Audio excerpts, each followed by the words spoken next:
What's going on, everybody? We're here today with Dr. Amy Robbins. Amy, how are we doing? Great. How are you?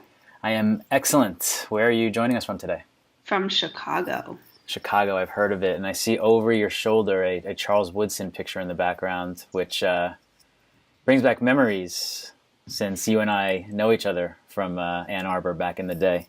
Yep, we do. I think Woodson was there when we were there, right? Yeah. Sure was. Sure was. I also see a little mini helmet there. I have a little mini helmet signed by him. Or it was signed by him, but now it's like totally washed out through the years, and my sons love just like putting it on their head. Right. Right. We had a national championship way back when. Sure did. Fond memories, a lifetime ago. Those were the days. We can do another podcast reminiscing on that one day. Right. Speaking of podcasts, you just started your own podcast. How does it feel? How have you liked the process so far, and how does it feel now being on the opposite side of the microphone as a guest, not the host? I did just start a podcast. It's been a month and a half, and it's probably the best thing I've ever done, besides my 3 children and marrying my husband. Wow. Yeah, it's been awesome. I just am totally loving everything about it. The response has blown me away, especially since, I know we're going to talk a little bit about what it's about, but especially since it took a lot for me to get to the point where I felt like I could really put myself out there. So it's just been tremendous. So the name of it is Life, Death, and the Space Between. Just give a little taste of what it's about, and then we'll dive into it in a few minutes a little deeper. Okay, so it is an exploration really of life, death, and what it all means. And right now, many of the guests that I've had on, we've been just talking about death, and not in a morbid way, because I've checked with several people to make sure that it still feels uplifting and positive, because that's really important to me. And it's really about viewing your life through the lens of death, and that we are immortal. We are mortal, not immortal. We are mortal beings, and that's the reality of our life. And so how can we use that, knowing that that's going to happen, not letting it bog us down, but allowing that knowledge to really help us live more fully and more presently now. And that the reality is that we never really do die, which is the big premise of what I talk about, is we live on, our soul lives on. This is my belief. This is what I explore. It's just not in a physical body. So what are your qualifications to be the host of such a podcast on this topic? Well, curiosity, but I know that's not what you're getting at here. So I am a medium, and I even have still a hard time saying that because I don't currently practice mediumship. But I have had experience doing that. So my story is that my aunt passed away while I was in college. I was a freshman in college, and my aunt had diabetes, which she had had her whole life, and she was diagnosed when she was 10. As she got older, as it usually does with diabetes or with juvenile diabetes, she started having issues with pancreas and kidneys, and she needed a transplant. And in order to get a transplant, they did a full workup on her to get her on the list. While she was waiting for the transplant, they realized she had had a heart attack, several heart attacks actually, and then they had gone in to repair her heart, and she had died on the table. And this was obviously very tragic for me. She was like a second mother to me. My family is extremely close. And years went by, and I was sort of plagued with anxiety around death and dying and her life and what her life meant to me, and really struggled, was in therapy for years, and still, I got better, but this anxiety was still there about how do I not end up like that?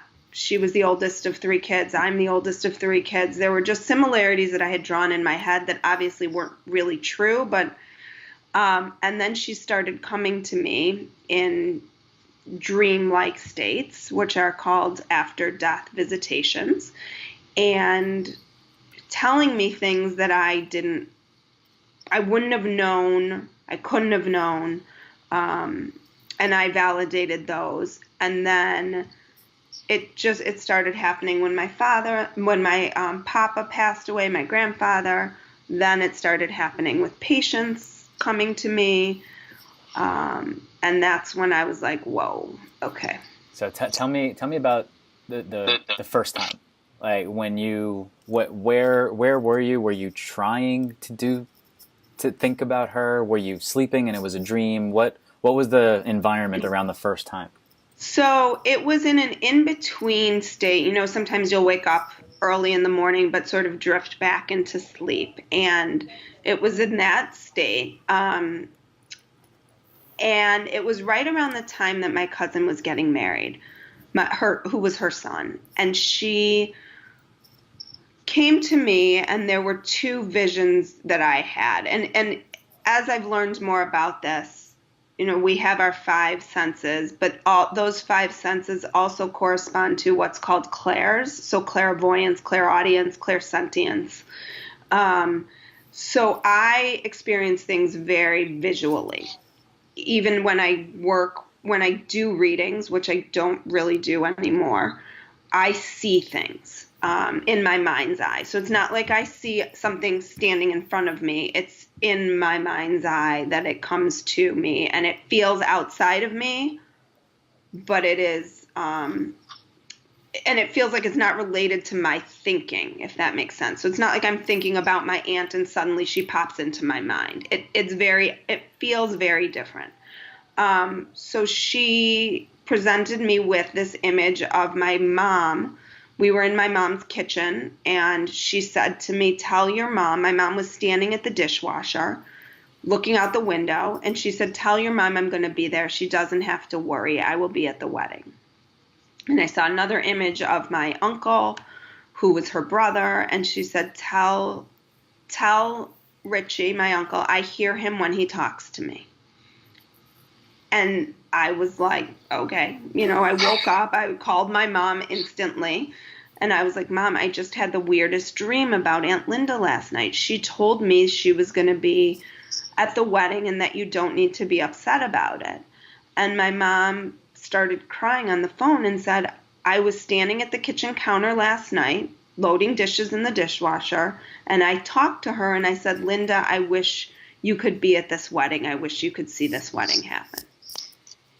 And I got goosebumps, and I'm crying, and she's crying. And then I told her the rest of it, and she said, you need to call your uncle and and tell him this. So I called him, and he said to me, oh, I talk to Linda all the time. It was when the image I saw was he was running, pushing a stroller. Now, this was years ago, and he was pushing at the time, my cousin, who was in a stroller. He would often talk to her when he was doing that. And he said, that's always when I talk to her. That's always when I try to connect with her. And exactly, like I was like, okay, but totally kind of dismissed it as a dream. Now looking back, there had been other times that she had visited that I had dismissed as dreams. Mm-hmm. Times where she had come to me and said, let people know I'm okay, I'm healed. I mean, I could remember it vividly in my mind what exactly she looked like in those dreams, but they weren't dreams, they were visits. All right. So looking back now, you realize that was a visit. So, but in the moment, you're like, okay, sort of dismiss it. That's weird. And obviously get a reaction from her sister, your mom, and mm-hmm. uncle. And then where does it evolve to where you're like, oh, this is now a thing that I need to really think about, and this is a talent? Is that how you would describe it that you have? Yeah, I mean, I think I've just always been curious and open. I think we all have this within us to connect in this way. We just oftentimes cognitively shut it down because you do have to increase your own vibrational energy through a meditation, sound healing. All of those things increase your vibration so that you can connect, so that you can open up your consciousness more. And I think that I don't look at it as like I have a gift. People say like it's a gift. I don't see it that way. I see it as I was open. I was I remember back to being a kid and being curious about Ouija boards and being somewhere once on vacation where I was talking to another parent at the time I was a kid who was talking about her experiences with people crossing over and hearing things in her house. And I always remember being exceptionally curious about it. So I think that there was just an openness and there was an entry point that my aunt was looking for, and I happened to be the person that had that was open to it. Right. So then when's the next time? And the next time, is it proactive or it's her again? Is it somebody different? So the next time was my papa, my grandfather, shortly after he passed away. Apparently they like to come to me during times of family celebrations because my cousin was getting married. How much later is this? 5 years later. Okay, so for that 5-year period, you don't think about it again, and dismissed it, and that you just continue. Yeah, I'm trying to think. There was a period where this was so when my aunt came to me, I was in grad school at the time because it was after college. And I did go and speak to a professor of mine, and she explained it to me. And she said, the more you can talk to the people around us who are not here, the more willing they'll be. Maybe they'll be wanting to come show you signs, ask for what you need. And we did do that. It was my cousin's wedding shortly after this happened. And I said to my aunt, give us some sort of sign, whatever that is. And my aunt loved Neil Diamond. When my mom got in the car to pick up my sister, who was coming to the wedding, turned on the radio, and sure enough, a Neil Diamond song was on. When you say give us a sign, are you saying that in your mind? Are you saying that out loud to a room?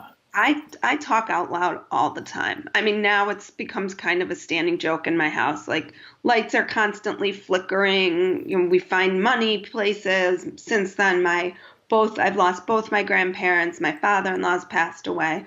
So my kids are talking to lights once in a while. And I know it sounds kind of kooky. And maybe you thought I was kooky in college, but I think I'm a pretty grounded person.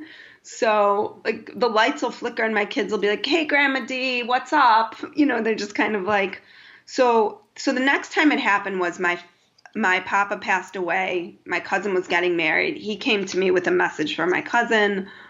Similar thing, like a nickname that she had, that her fiance had for her. I wouldn't have known it. And I was like, okay. And then it was really when it started happening with patients that I started to think that there might be more to this and that I needed to get a handle on it because I couldn't have that intruding on my clinical work. Right. So when you say patients, you're a clinical psychologist. We didn't mention that part yet. So you would be in a therapy session and somebody from their past would speak to you, or even after the fact. Yeah, it was after. Again, it was in that sort of in-between like state that it was happening to me. But information was coming in and I didn't really know what to do with it because I couldn't bring it to them because that's not why they're coming to me. Right. And I'm very, very aware of the perception of mediums out there. I have a doctorate degree. It's really important. The integrity of the work that I do is very important to me. And I didn't want to risk that. And I was new. I mean, now I've been doing the work almost 15 years, my clinical work. But I mean, I have physicians who refer to me. Even now, I'm kind of apprehensive about coming out because typically physicians don't embrace this. Why not? I think that it's becoming more talked about and a little bit more mainstream. And certainly it's been around for millions. I mean, since the beginning of time, this is not new. The resistance around it,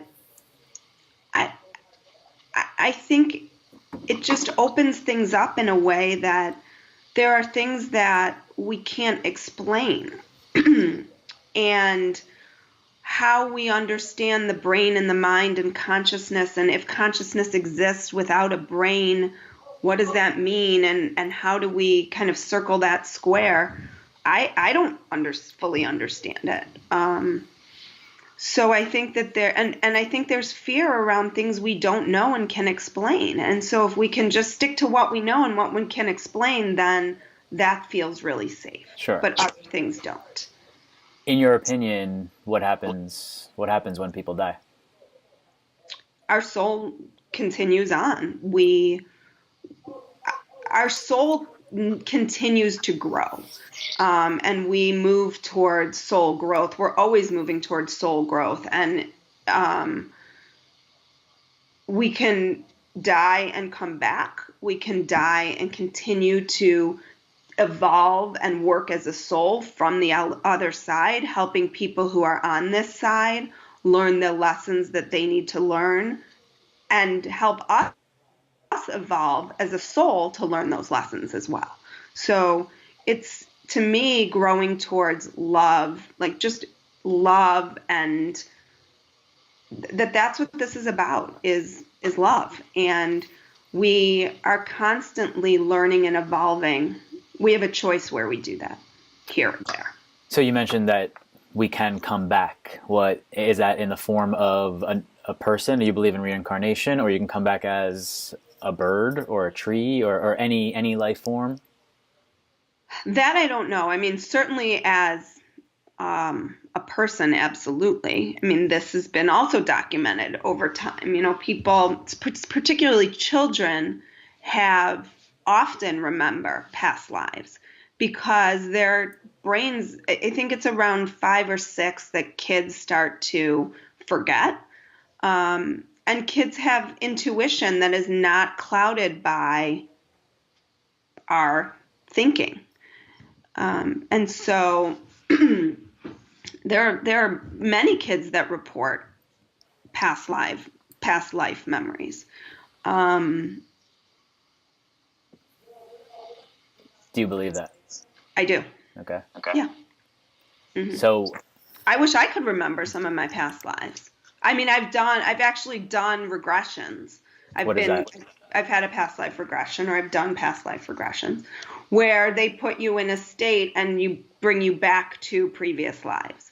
So Brian Weiss is kind of the guru on this, and how he came to it was he was a psychiatrist working with a patient, and put her in a hypnotic state, said, I would like you to remember back to the first time you experienced this, and she went back to a previous life. You said some of your previous life. So is your belief that your soul has been in existence infinitely, essentially, like forever, and you just keep coming back in different forms over and over and over again? Or you don't even come back. You're essentially just moving around, right? Because when you die, Right. You're just over here. Now you're over here, Right. as in this shape. So Right. we're always around. Yes, and I think that that's what's so hard, and this is what's hard for people conceptually too, is they want to understand, they want to put consciousness into human form. Communication is different. When like I said, when my aunt is communicating with me, it's often not in words. It can be in feeling, it can be in smell, it can be in just a knowing, a clear knowing that that's how the communication is happening. So it's, for me, and I'm still exploring all of this and trying to understand all of it as well.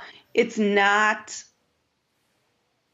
as clear as you and I sitting here talking today, existing in a body.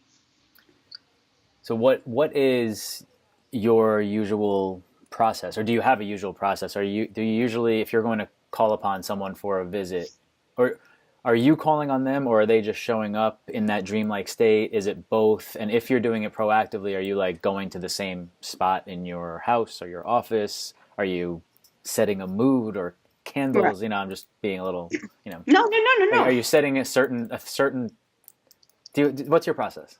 Yeah. So when I started getting visits, unwelcomed visits, I I went back to this professor and I was like, I can't just like have random dead people, knocking on my door. And literally Well, that's sort of what was happening. I was gonna ask about that, but I'll continue. I'll get that.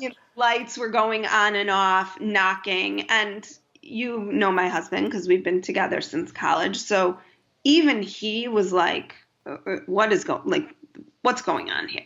I mean, he was like, I see this happening, and I brought him with me to mediums because I was like, you gotta understand this. Um, and I started working with a woman to help train me because I didn't want. It's sort of again like my aunt saw an open door. When spirits have an opening, they will use it because they so want to be connecting with the people that they love. Sure. Why wouldn't they? Yeah. If the people whom they love aren't open to it, they're going to try to look for any way to get through, to get that communication through. And I just can't live like that. So I worked with a woman for a couple years on really kind of honing my skills, making sure that I was setting clear boundaries, making sure I knew how to. Oftentimes mediums will talk about turning their radio dial up or down so that I only am accessing them when my frequency is up. When I sit in a meditative state, which is what I do when I do a reading, so I welcome someone in, I sit in a meditation with them and I invite whomever they need to come in to give them whatever messages they need for their highest and best self and to bring them healing. So it's very intentional. It's very purposeful. It is all about healing the person with whom I'm working with in human form, in physical body, Mm-hmm. their soul. And that's very, very important, is that I'm bringing in only light beings who are there for the good and healing process.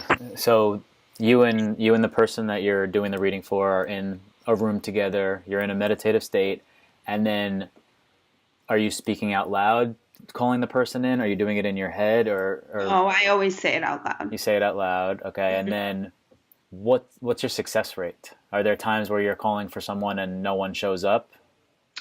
No, I've always had someone show up, but I don't have like an N of a gajillion. I've only done this, I don't know, maybe 50 to 100 times. Mm-hmm. I don't. That's a decent sample size. Like I said, it's not it after doing it for how long I did it, and I did it for, I don't know, 5 or 6 months. I kind of opened myself up. I said I'm willing to take anybody who is interested in this and wants a free reading. And I did it. More people turned up than I had anticipated would. More living people turned up than I had anticipated wanted one. Right. And I agreed that I would just see everyone and see how it goes. And it was great, but it turned out to not be the way I want to do this type of work. Okay. What is the way that you do want to do it? I think part of it is I'm still exploring that. I really do feel like I want to continue to work on healing the soul as well as the mind. And I've been really blessed to have been able to do work healing the mind for 15 years now. But the soul is part of that, but it can also be different from that. So I'm still working on integrating those two. And I think this podcast my podcast gives me a voice to explore and expand people's consciousness. And I think when our consciousness gets more expansive, we can be curious about things and open ourselves up to our soul, to our intuition, to what else might be out there for us. And that can be very healing and therapeutic for people. Absolutely.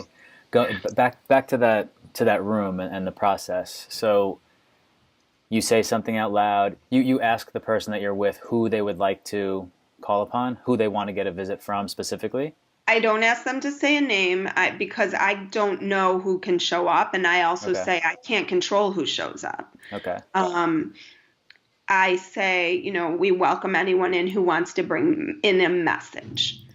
And then You guys are sitting there for it. Does it take 2 minutes, 30 minutes, an hour till somebody No, comes it's through? pretty quick. I Okay. mean, usually I experience some sort of change in temperature that I can feel You do within your body within, well, sometimes it's, yeah, I mean, I or in the feel, room around you? sometimes it feels in the room around me. Okay. And then I'll start seeing different objects, sometimes I hear names, but I'm not great with names. I'll hear messages, and then I'll just start talking. And sometimes I don't know what it means.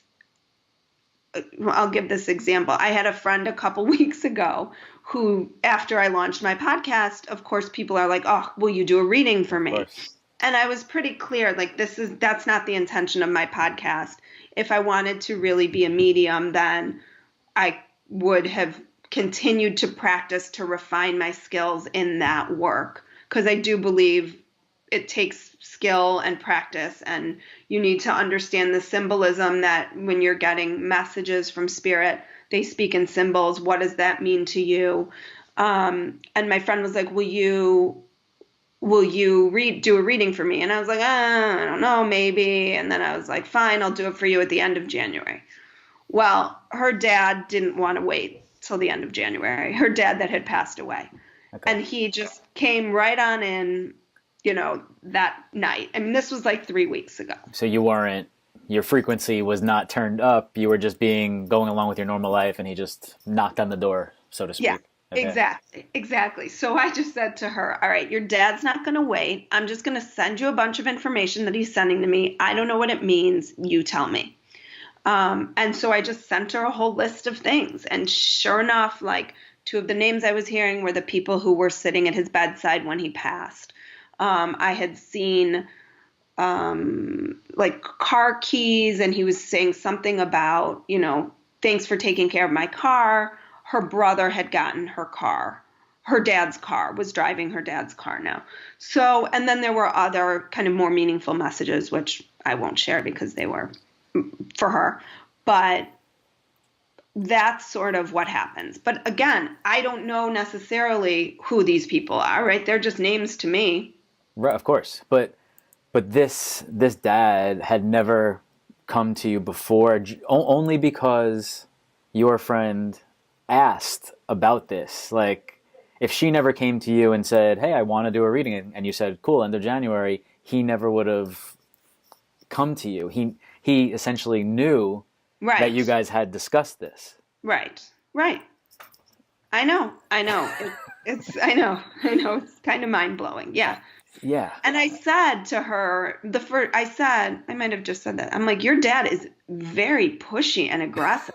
And she was like, yeah, he is. That's exactly how he was. Well, what do you mean when you said what's he doing to you that's pushy and aggressive? Tell her this and tell her this and tell her this, and then he'll go away for 10 minutes and be like, "Oh, by the way," like, It kind of that, and kind of like I just felt like he was on my shoulder, just being like, it's just this feeling of, I just felt like I needed to reach out to her and say, I feel like he's here, and these are the things he wants to tell me, to tell me to tell you.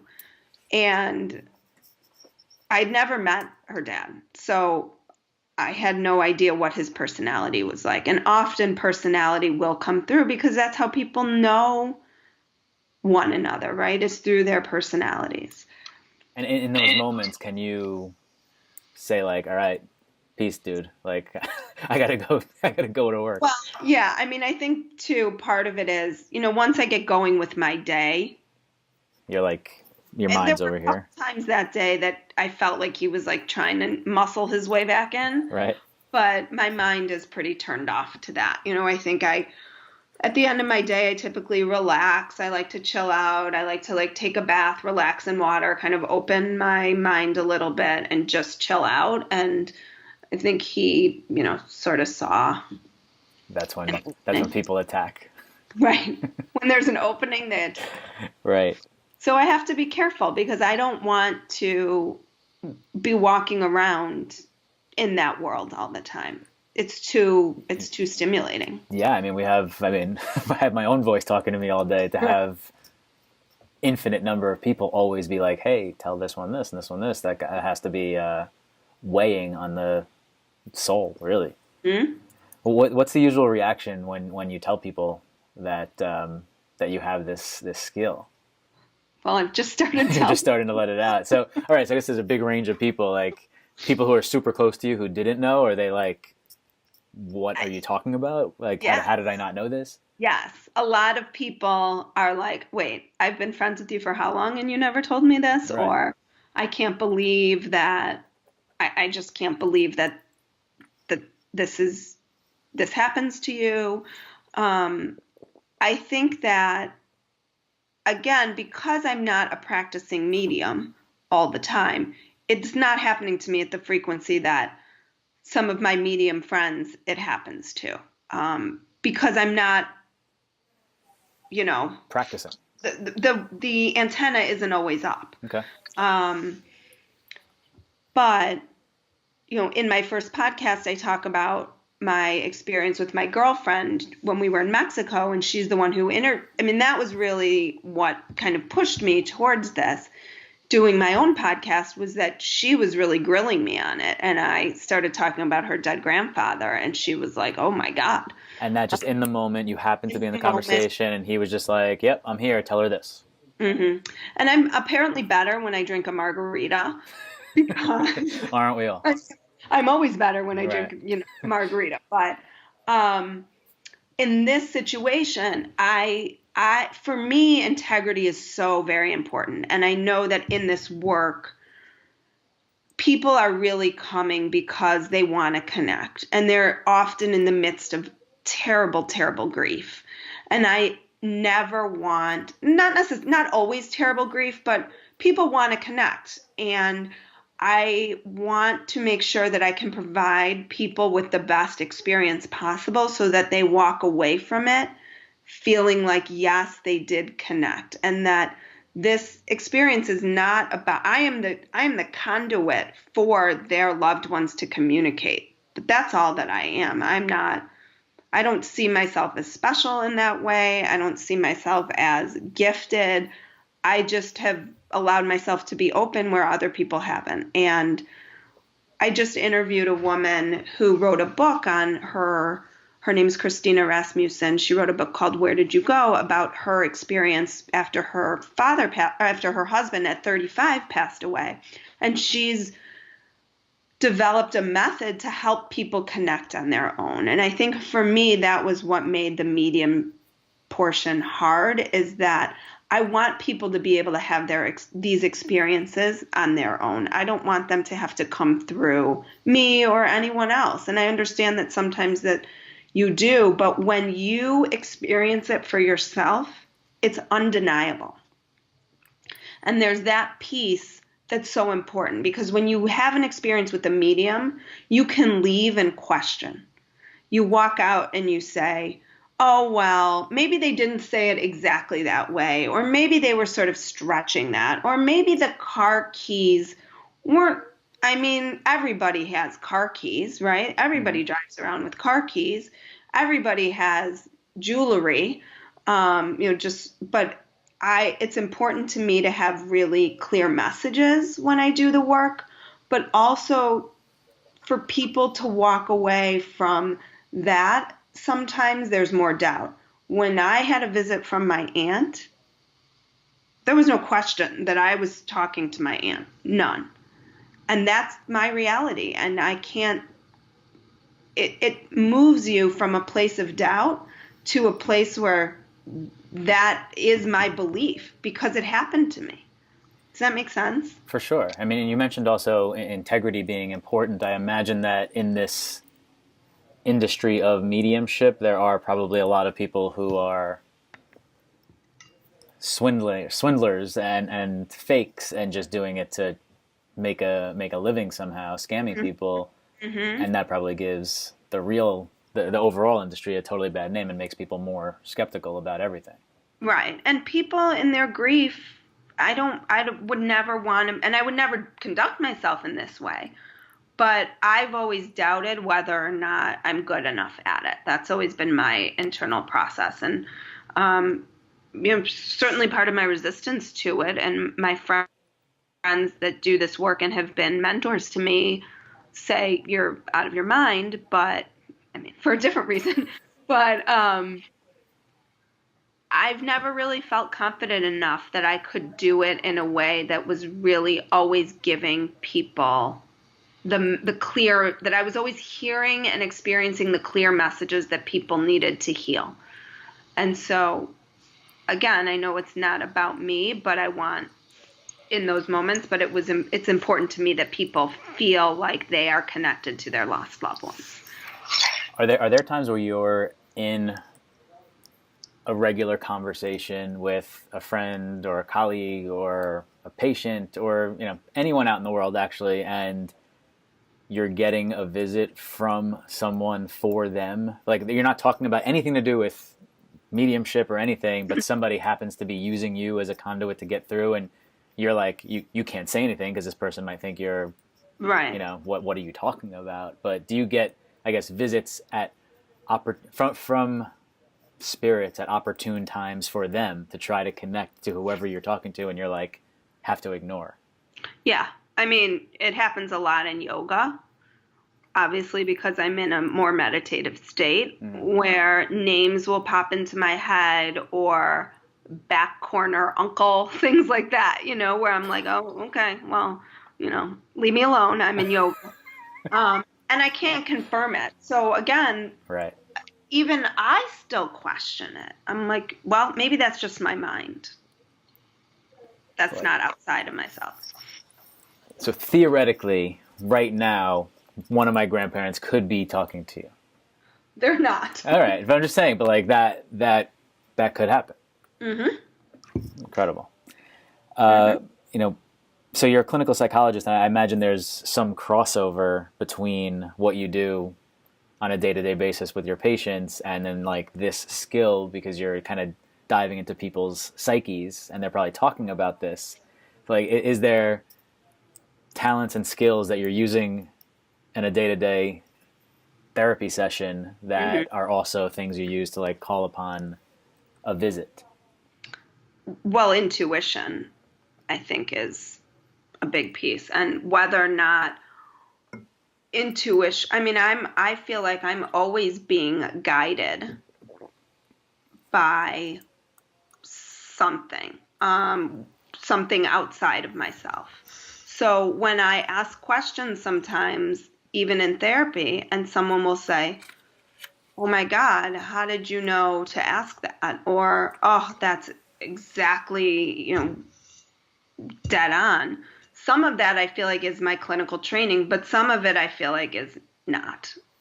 Some of it I feel like does come from some higher guidance, or particularly when I am dealing with people who have lost loved ones. I often feel like their loved ones are helping me help them. That makes sense. Are your patients ever aware that you have this skill? Well, they are now. They are. Okay. Has that come up in conversation or changed anything? Not all of them. That I'm gonna not talk about. That's fair. Okay. Before, you mentioned the Neil Diamond incident, like the Neil Diamond on the radio, and I've listened to, I think, all of your episodes of your podcast so far, and there were a couple Thank you. of those. You're welcome. Subscribe and share, everybody. Please. There are a couple stories from your guests about those like moments. There was one with like phones sitting over on the counter and ringing simultaneously, calling each other with no one touching it, or the coins, which I think might have been yours personally. Yeah. Those type of freaky moments that people would really take this thing to another level, where you're like, how the hell did that just happen, right? Like, there's some magic in the air. Like, what is happening there? Does that mean that the spirit is essentially watching what we're doing? Like the phone thing, for example, whoever made that happen at that moment, is that spirit sitting around being like nudging their buddy, hey, I'm going to go check this out. I'm going to freak out my daughter right now. Watch. Like, yeah, I think that's the hard part, is that we want to understand it in human terms. Right. Right. And it's not. that's not in a body. It's a consciousness. It's an energy. And energy through electricity is very easy to manipulate. But it's just like if you wanted to try to get in touch with a friend, right? How are you going to do? You're going to try to get their attention somehow. And these are ways to try to get attention.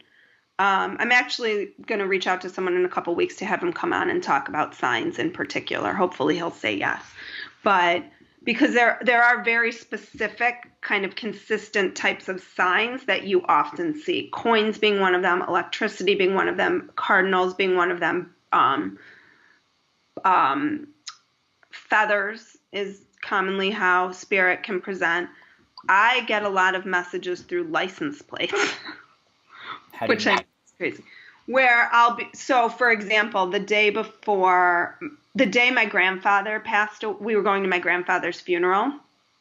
I said my grandfather was not a believer. Pediatrician, I think I've talked about him, was like, I didn't even talk to him about this. Even when he was dying, I said to my grandma, you gotta make yourself known to me, give us signs, be with us.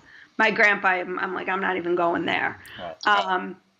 The day we're on our way to his funeral, we turned down a street. He was a pediatrician, well known, practiced for 15 years, a license plate on the street, kids doc.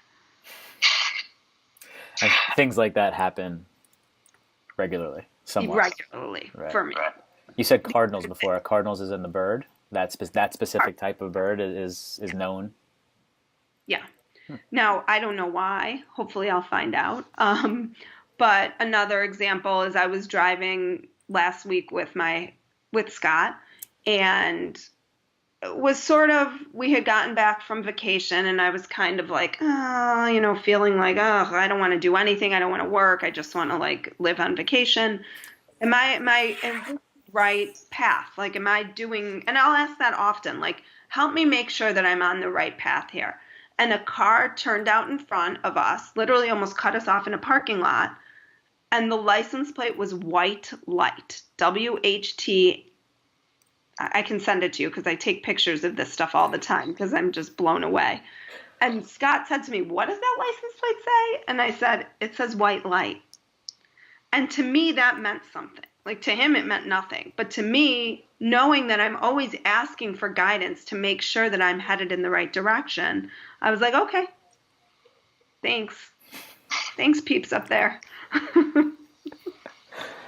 I mean, it feels like, in those moments that the spirits, in whatever form they're in, are kind of watching, right? And they know what we're doing down here, which is also a little freaky on another level, that people from my past, my family members, whatever, might be watching my day-to-day movements or know my thoughts.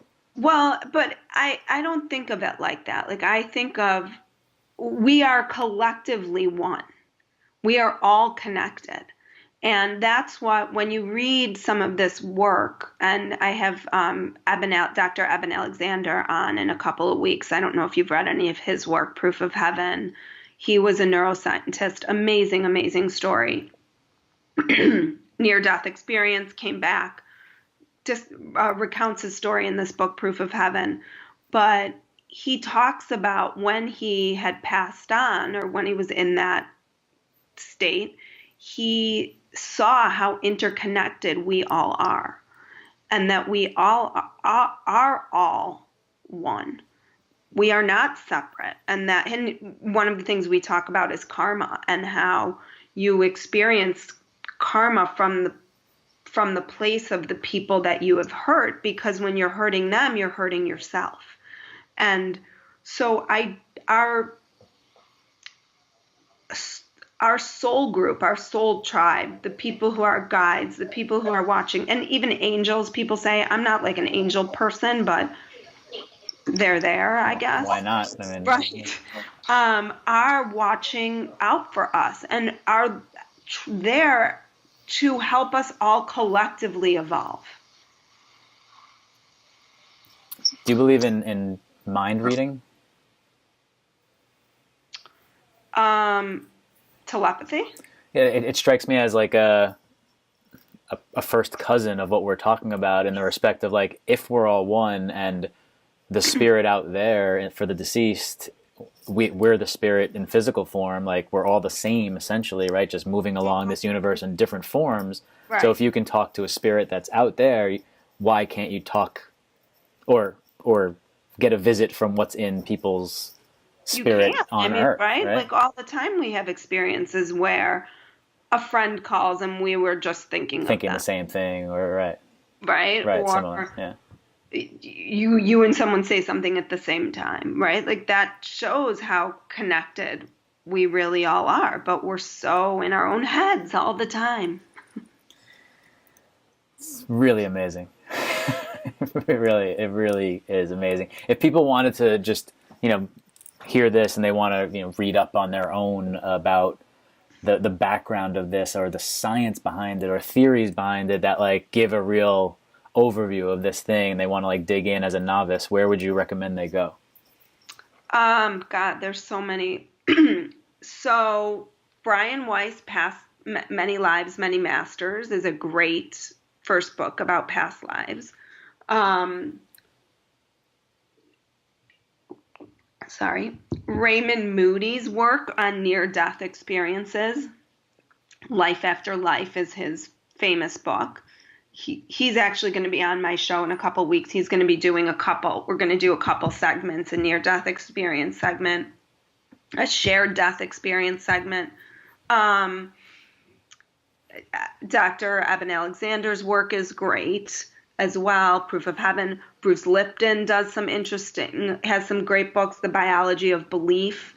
Trying to think offhand what other ones I've read. I have a whole stack upstairs. It's like Go get them. No. right. You mentioned earlier that we're all capable of this. So do you believe that basically any individual that wants to put their energy and practice or openness to this, they can get to a level where they're connecting? Yeah, I mean, do you meditate? Yes. What happens to you when you meditate? I do guided meditation, like 10 minutes a day, and the very, very first thing in the morning. What happens to me? I mean, if I get a minute out of my 10 where I'm actually not thinking of other stuff, like that's a win for me. Right. So there's sound meditation, sound healing meditation. Sacred Acoustics does them. There's a lot of other ones out there, but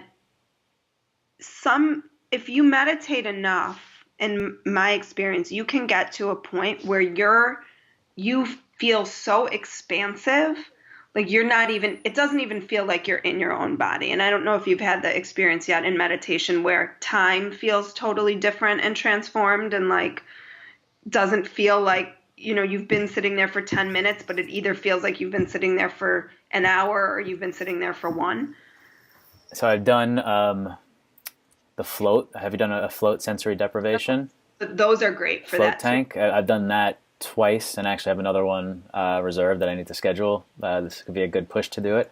So that I felt like that in that space where I was like, have I been in here for 2 minutes or 4 hours? I'm not really sure what's going on.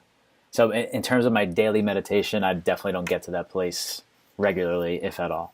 Right. Well, keep practicing. Because eventually you get to a place where it just feels like you are no longer in your body. And that expansiveness of consciousness is what we're trying to get to. Right. And it's a place that you feel like when I'm in that place in a meditation, and again, it doesn't happen for me every day, I sit in meditation, but when I get there, I'm like, whoa, this feels fucking amazing, and I don't want to come back. And that's sort of what I imagine death feels like, and what people have described when they've had near-death experiences and come back is how amazing it feels to just feel connected in that way to something greater than seeing the light, like that whole thing is just. So you probably like when you reach that in peak meditation, your consciousness is probably hanging out with the spirits that you're usually talking to because you're not not fully in your physical at the moment. Right. It's really unbelievable. Right.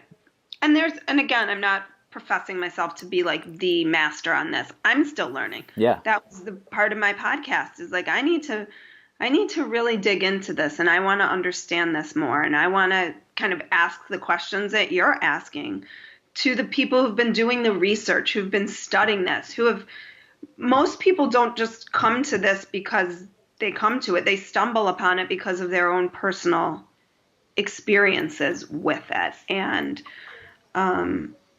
like the woman who lost her husband that I interviewed, she wanted to connect with him again. And it's important to her. This is what I love about Christina Rasmussen's work is it's important for her to give people their own experience of connecting as well. And you can check out her stuff too. Her book, Where Did You Go? Second First, I think, is her website. And she has some sound meditations on there as well that can help. So she's a great example where she lost her husband at a ridiculously early age, and she's just like, I want to connect, so I'm going to figure out how to do it and read and learn and just go and do it, and she just did it. Mm-hmm. Well, it took her some time, but sure, yeah. Of course. But like anything, right? You got to put in the reps for sure. But right. And I think the first time you do it, it's not always gonna happen.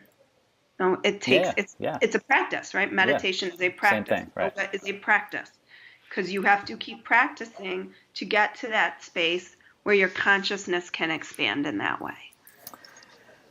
I'm very impressed. I don't know much, but I think you have what it takes to do it for real. Thanks. I don't know. From anything I've heard here today. I'm like, and from your podcast. Does this even making sense? I know it in my head and I've thought about it, but I don't know. It makes sense to me. Where can people find you? Tell everyone about your podcast, a little more detail, or where you're on Instagram or all the fun stuff. Yes, I'm on Instagram at Dr. Amy Robbins. I'm on Twitter at Dr. Amy Robbins. I could use some more Twitter followers. That's two B's in Robbins? 2 B's, Robbins. I think I'm up to 8 Twitter followers now. All right. Let's make it 9, people. I'm fairly new to social media. I actually am like pretty resistant to it, but I know that that's where I have to be. My podcast is on iTunes, Spotify, and Stitcher. It's called Life, Death, and the Space Between. And if you do listen, start from the beginning, because I think it doesn't totally tell a story, but you'll get some background on me. You'll hear a little bit about what I talked about today in more detail. And then I'm talking to all different people about all different facets of death and life and introducing a new dimension of it, which is going to be ghost stories, which is going to be people who have experiences where their loved ones have come back and talked to them, contacted them in some way, or where I'm interviewing some people whom I did readings for so they can talk about what their experience was like having a reading, because I think it's important for people to hear what that's like and whether or not that might be right for them to try. I also, there are all different, some mediums do more psychic work where they're really kind of looking at the future and what's going to happen and things like that. That's not necessarily all mediums. So I think it's important too for people to be educated and to understand that. For sure. Well, I've listened to, I believe, every episode so far. I'm a fan. I highly recommend. Give it a shot, guys. I'm sure you don't have many out there podcasts that you're listening to that are like this. This is certainly a unique one. Life, Death, and the Space Between. Amy, Dr. Amy Robbins, thanks for joining. Thank you for having me. It's been a lot of fun, very educational, informative, and entertaining. I had a great time. Let's do it again. I too. All right, sounds good. All right, thanks everyone. See you next time. Thanks, Chris.